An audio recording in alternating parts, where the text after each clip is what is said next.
Assalamualaikum warahmatullahi wabarakatuh. Selamat datang di channel Cahaya Malam, salam sejahtera untuk kita semua. Dalam gelapnya malam, ada kisah yang menunggu untuk diungkap. Ketika cahaya meredup dan dunia terlelap, misteri mulai bermunculan. Dari cerita-cerita tak kasat mata, hingga kejadian yang tak dapat dijelaskan. Semua akan kita telusuri bersama. Selamat datang di Cahaya Malam. Di sebuah desa kecil di pesisir selatan Jawa, hiduplah seorang pemuda bernama Arya. Ia dikenal sebagai pemuda yang tampan, pekerja keras, dan berbudi luhur. Namun, meski banyak gadis terpikat padanya, Arya belum juga menemukan jodoh yang sesuai dengan hatinya. Suatu hari, seorang gadis asing datang ke desa itu. Ia bernama Nyisari, seorang wanita cantik dengan kulit seputih mutiara dan rambut hitam panjang yang selalu tergerai. Tatapan matanya teduh seperti lautan, dan setiap kata yang ia ucapkan terdengar lembut bagaikan angin senja. Tidak ada yang tahu dari mana asalnya, tetapi kehadirannya segera menarik perhatian penduduk desa, terutama Arya. Nyisari menetap di desa dan mulai membantu warga dalam kehidupan sehari-hari. Ia menenun kain dengan motif-motif yang belum pernah dilihat sebelumnya, membuat ramuan herbal yang menyembuhkan berbagai penyakit, dan sering terlihat duduk di tepi pantai, menatap laut seolah menunggu sesuatu. Arya, yang sering menemui Nyisari, merasa semakin tertarik pada gadis itu. Setiap malam, Arya bermimpi berada di dalam istana megah di dasar laut, ditemani sosok perempuan berselendang hijau. Dalam mimpi itu, perempuan tersebut memanggilnya dengan suara merdu. Namun setiap kali Arya mencoba mendekat, ia selalu terbangun sebelum bisa melihat wajahnya dengan jelas.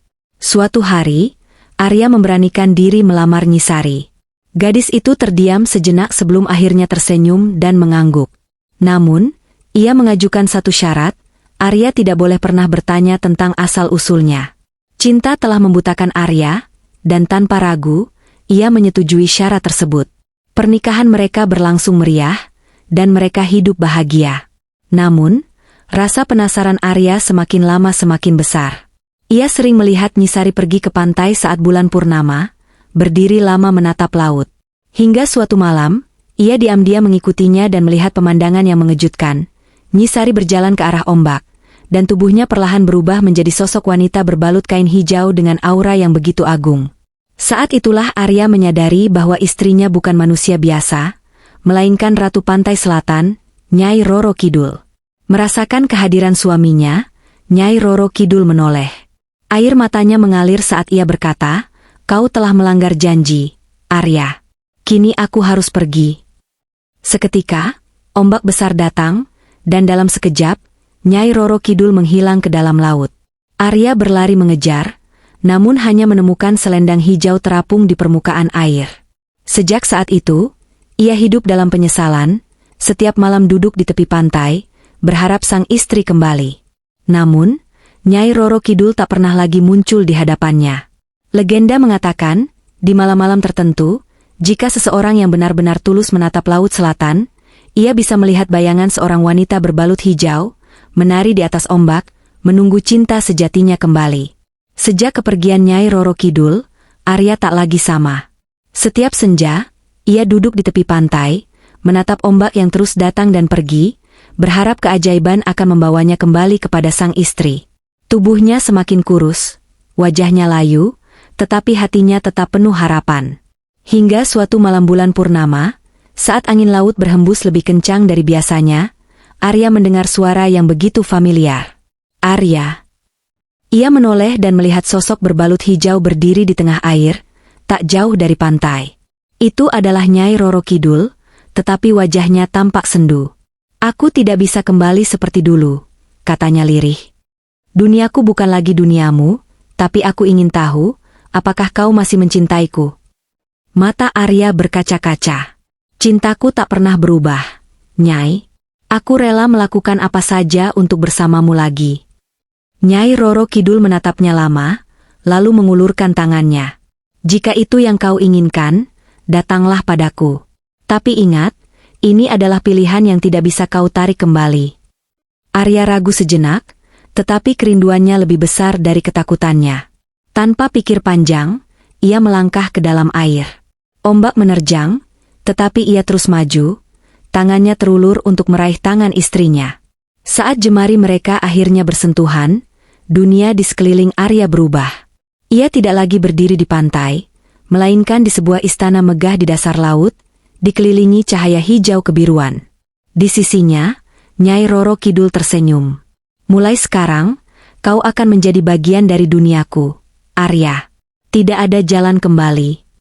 Arya hanya tersenyum. Ia tahu, inilah takdirnya. Sejak malam itu, penduduk desa tak pernah lagi melihat Arya. Namun, legenda mengatakan bahwa siapapun yang memandang laut selatan saat bulan purnama, terkadang dapat melihat dua sosok berjalan beriringan di atas ombak, seorang pria dan seorang wanita, bersatu dalam cinta yang tak terpisahkan oleh dunia. Cinta yang tak terpisahkan. Di istana megah di dasar laut, Arya dan Nyai Roro Kidul hidup dalam kebahagiaan. Namun, meskipun telah menjadi bagian dari dunia gaib, Arya masih memiliki hati seorang manusia. Ada saat-saat ketika ia duduk di beranda istana, menatap ke atas, merindukan sinar matahari dan desiran angin di daratan. Nyai Roro Kidul yang sangat mencintai Arya memahami kerinduan suaminya. "Arya, kau merindukan duniamu, bukan?" tanyanya suatu malam, saat mereka duduk bersama di taman istana. Arya menggenggam tangan istrinya. "Aku bahagia di sini bersamamu, Nyai. Namun, ada saat-saat aku ingin melihat dunia manusia sekali lagi." Nyai Roro Kidul terdiam sejenak, lalu tersenyum lembut. "Baiklah, aku akan memberimu hadiah. Setiap tahun, pada malam bulan purnama di bulan Suro, kau akan diizinkan kembali ke dunia manusia selama 1 malam." Arya terkejut sekaligus bahagia. "Benarkah? Tapi, apakah kau tidak khawatir aku akan memilih kembali ke sana?" Nyai Roro Kidul menatapnya dalam-dalam. "Aku tahu hatimu, Arya. Cintamu kepadaku tulus. Aku percaya kau akan selalu kembali padaku. Kembali ke dunia manusia." Saat bulan Suro tiba, Nyai Roro Kidul menepati janjinya. Dengan kekuatannya, ia membawa Arya ke tepi pantai tempat ia dulu menghilang. Malam itu, Arya berjalan di desa yang pernah menjadi rumahnya. Namun, waktu telah berlalu. Warga yang dulu mengenalnya kini telah menua, dan beberapa bahkan tidak lagi ada. Arya mendapati Ki Sastro, nelayan tua yang pernah melihatnya di laut. Ki Sastro terkejut, tetapi hatinya penuh rasa hormat. "Tuan Arya, apakah itu benar-benar Anda?" tanyanya dengan suara gemetar. Arya tersenyum. "Aku hanya datang untuk melihat dunia yang pernah kutinggalkan. Jangan takut, Ki." Malam itu, Arya mengunjungi tempat-tempat yang ia kenal. Sawah, pasar, dan rumah lamanya yang kini telah menjadi milik orang lain. Saat fajar hampir menyingsing, ia kembali ke pantai. Ombak mulai bergerak lebih besar, dan di tengahnya, sosok Nyai Roro Kidul muncul. "Sudah puas melihat duniamu?" tanyanya lembut. Arya mengangguk. "Ya, dan aku tahu satu hal, hatiku kini milik lautan, bersamamu." Nyai Roro Kidul tersenyum. "Kalau begitu, mari kita pulang." Dengan satu kibasan selendangnya, mereka menghilang ke dalam ombak, kembali ke istana bawah laut. Sejak saat itu, setiap tahun di malam bulan purnama bulan Suro, penduduk desa percaya bahwa Arya kembali ke dunia manusia untuk mengingat asal-usulnya. Beberapa mengatakan mereka pernah melihat sosok pria berpakaian hijau berjalan di tepi pantai, sebelum menghilang di balik ombak. Namun satu hal yang pasti, cinta Arya dan Nyai Roro Kidul tetap abadi, melampaui batas antara dunia manusia dan dunia gaib. Cinta di antara dua dunia. Setelah bertahun-tahun hidup di istana bawah laut, Arya mulai memahami bahwa meskipun ia telah menjadi bagian dari kerajaan Nyai Roro Kidul, jiwanya tetap memiliki keterikatan dengan dunia manusia.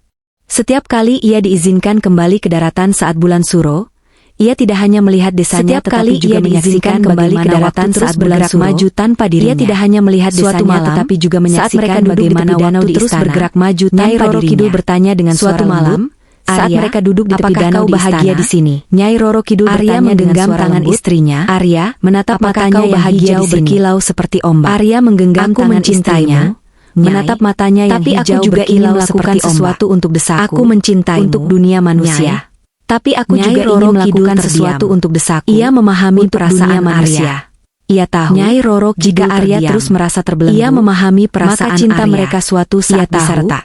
Jika Arya terus merasa terbelenggu, ia mengambil cinta mereka suatu saat bisa retak. Aku memiliki sebuah cara agar kau bisa tetap bersamaku. Ia mengambil keputusan tapi juga besar. Tetap membantu dunia manusia. Aku memiliki sebuah cara agar Nyai Roro tetap bersamaku. Bagaimana caranya? Juga tetap membantu dunia Arya manusia. Penuh harap. Kata Nyai Roro Kidul tersenyum. Bagaimana caranya? Aku akan memberimu kekuatan Arya untuk menjadi penjaga Nyai Roro Kidul tersenyum. Kau akan menjadi sosok yang bisa keluar dari kerajaan ini penjaga antara dua dunia. Menolong mereka yang tersesat di lautan. Kau akan menjadi sosok yang bisa keluar dari kerajaan ini kapan saja. Arya menolong mereka yang tersesat di lautan, juga merasa tersentuh dan menjaga keseimbangan apa alam. Itu berarti aku bisa Arya kembali ke dunia manusia kapan saja. Juga merasa tersentuh. Ya, apa tapi itu berarti aku bisa kembali ke dunia manusia kapan saja. Sambil tersenyum.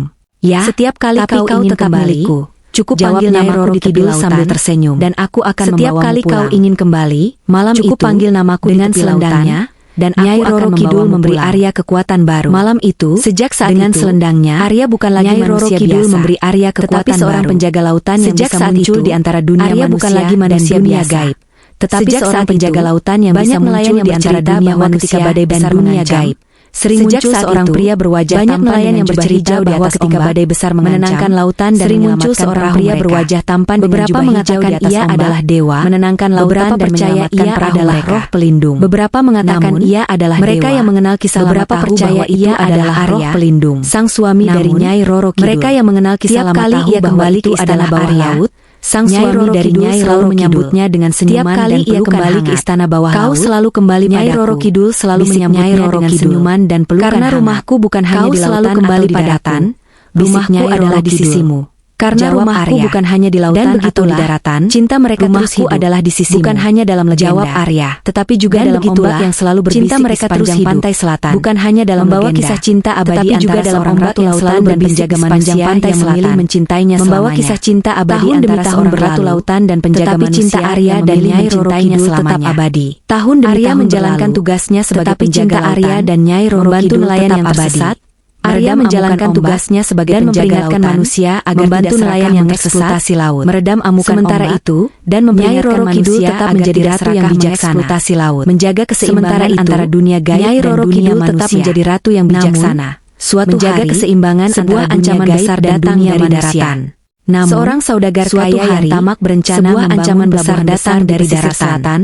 Seorang saudagar kaya yang tamak berencana membangun ia memerintahkan para pekerjanya untuk menebang hutan tanpa peduli pada keseimbangan ekosistem laut. Ia memerintahkan para pekerjanya untuk menebang hutan yang dibiarkan utuh. Merusak ekosistem mulai kehilangan dan menggali tanah di tempat-tempat air laut berubah dibiarkan utuh dan ombak menjadi mulai kehilangan hasil tangkapan. Warga desa yang dulu menghormati Nyai Roro Kidul mulai menjadi semakin ganas karena mereka tahu warga desa yang dulu menghormati Nyai Roro Kidul mulai ketakutan. Arya karena yang mereka tahu semua ini dari lautan, sang ratu laut segera kembali ke istana bawah laut. Arya, Nyai, yang melihat semua ini dari telah lautan, melupakan keseimbangan. Segera kembali ke istana jika bawah laut. Jika ini dibiarkan, Nyai, bencana manusia akan telah melupakan katanya dengan wajah cemas. Jika ini dibiarkan, Nyai Roro Kidul mengangguk dengan tatapan serius. Katanya dengan wajah cemas. Aku tidak bisa membiarkan ini Nyai terjadi. Roro Kidul mengangguk tapi dengan tatapan serius. Tapi aku ingin memberi mereka kesempatan untuk sadar. Aku tidak bisa membiarkan ini malam terjadi.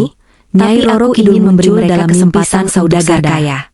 Dengan malam suara yang bergema seperti Nyai Roro Kidul muncul dalam mimpi sang saudagar kaya sebelum terlambat. Dengan suara yang bergema jika kau terus merusak lautan, ia berkata, kau akan menghadapi murkaku sebelum terlambat. Namun, jika kau terus sang saudagar lautan, tidak menggubris kau akan menghadapi murkaku. Ia menganggapnya hanya bunga tidur. Sang saudagar tidak menggubris peringatan itu. Ketika batas kesabaran telah hanya bunga tidur, Nyai Roro Kidul memerintahkan laut untuk menegur manusia. Ketika batas kesabaran telah habis, besar datang, Nyai Roro Kidul memerintahkan laut untuk menegur manusia. Kapal ombak besar datang dan pekerja melarikan diri dalam yang sedang dibangun. Namun, kapal-kapal Nyai Roro Kidul tidak ingin bekerja melarikan diri dalam ketakutan. Ia hanya ingin mereka sadar. Nyai Roro Kidul tidak ingin selalu memiliki hati yang lembut. Ia hanya meminta izin kepada istrinya untuk turun ke daratan yang selalu memiliki hati yang warga desa. Meminta izin kepada kesempatan untuk menyadarkan mereka dan berbicara langsung dengan warga desa.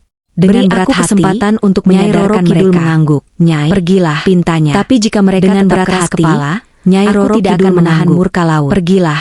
Arya tapi jika mereka desa dalam wujud manusia, aku tidak akan menahan murka ketua desa dan berkata, Arya muncul di laut desa bukan dalam wujud manusia. Tetapi ia menemui para ketua desa dan berkata, jika kalian tidak menghormati hanya milik kalian, maka laut akan menelan makhluk lain.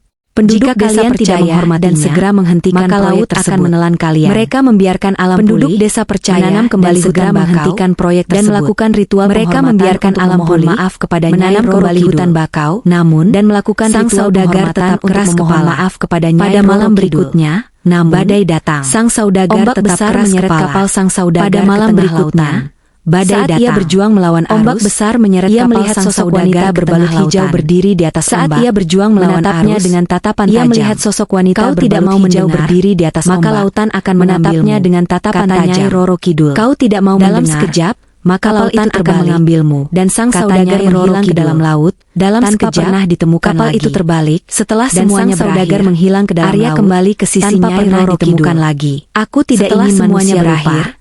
Arya kembali ke sisi Aku ingin Nyai mereka Roro Kidul. selalu menghormati lautan. Aku tidak ingin manusia lupa. Nyai Roro Kidul Nyai, tersenyum dan aku menyentuh ingin wajah mereka suaminya. selalu menghormati lautan. Kau telah melakukan tugasmu Nyai dengan Roro baik. Kidul tersenyum Arya, dan menyentuh wajah karena suaminya. hatimu masih setengah Kau manusia, telah melakukan tugasmu maka kau dengan akan baik. selalu mengerti Arya, mereka.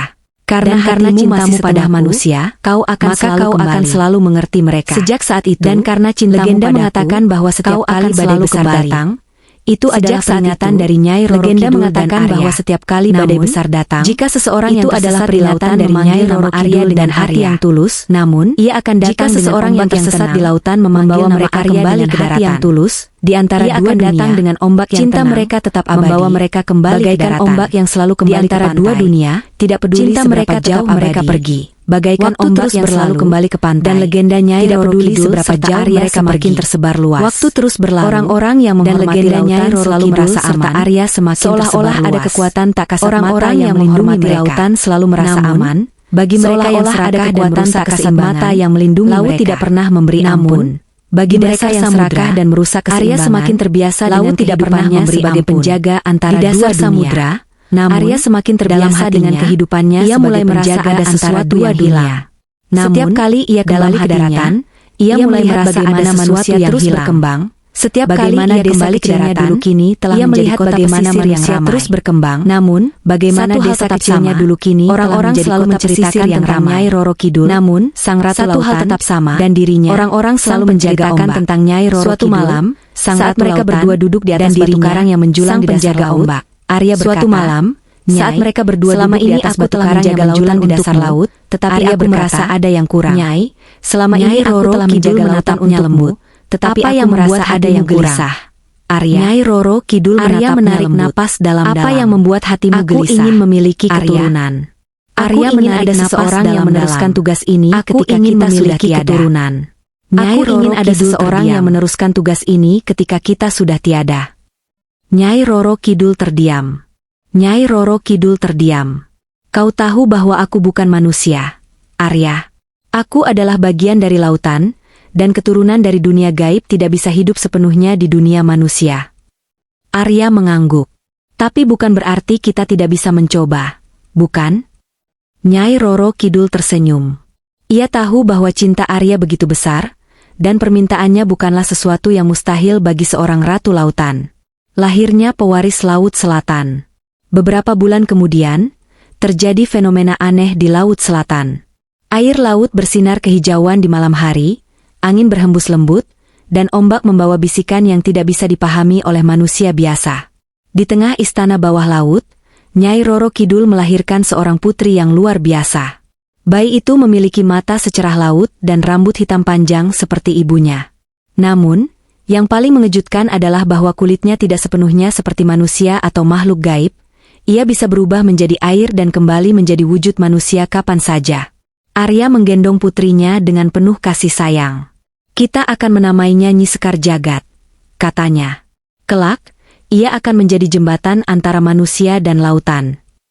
Nyai Roro Kidul mengangguk. Namun, dunia manusia belum siap menerima keberadaannya. Kita harus melindunginya hingga saatnya tiba. Putri yang menyembunyikan takdirnya. Seiring berjalannya waktu, Nyi Sekar Jagat tumbuh menjadi gadis yang cantik dan cerdas. Ia memiliki kemampuan luar biasa. Ia bisa berjalan di daratan tanpa diketahui bahwa ia berasal dari dunia gaib. Namun tetap memiliki kekuatan untuk mengendalikan air dan memahami bisikan ombak. Namun, meskipun ia adalah putri dari Nyai Roro Kidul dan Arya, ia selalu bertanya-tanya tentang siapa dirinya sebenarnya. Ayah, Apakah aku manusia atau makhluk lautan? Tanyanya suatu hari. Arya menatapnya dengan lembut. Kau adalah keduanya, putriku. Dan suatu hari, kau akan menemukan takdirmu sendiri. Namun, ada satu hal yang belum diketahui oleh mereka semua. Takdir telah menyiapkan ujian besar bagi Nyi Sekar Jagad. Sebuah ancaman akan datang, tidak hanya dari manusia, tetapi juga dari dunia gaib yang ingin merebut kekuasaan ibunya. Dan ketika saatnya tiba, Nyi Sekar Jagad harus memilih, tetap berada di lautan sebagai pewaris kerajaan bawah laut, atau pergi ke daratan untuk menyatukan manusia dan alam. Namun satu hal yang pasti, darah Arya dan Nyai Roro Kidul mengalir dalam dirinya, dan cinta yang mereka bagi akan selalu menjadi kekuatan yang tidak bisa dikalahkan. Takdir sang pewaris lautan. Seiring berjalannya waktu, Nyi Sekar Jagad tumbuh menjadi gadis yang luar biasa. Ia mewarisi kebijaksanaan dan kecantikan ibunya, Nyai Roro Kidul, serta keberanian dan ketulusan ayahnya, Arya. Namun, meskipun ia memiliki kekuatan untuk berjalan di daratan dan lautan, hatinya selalu dipenuhi dengan pertanyaan, apa sebenarnya takdirku?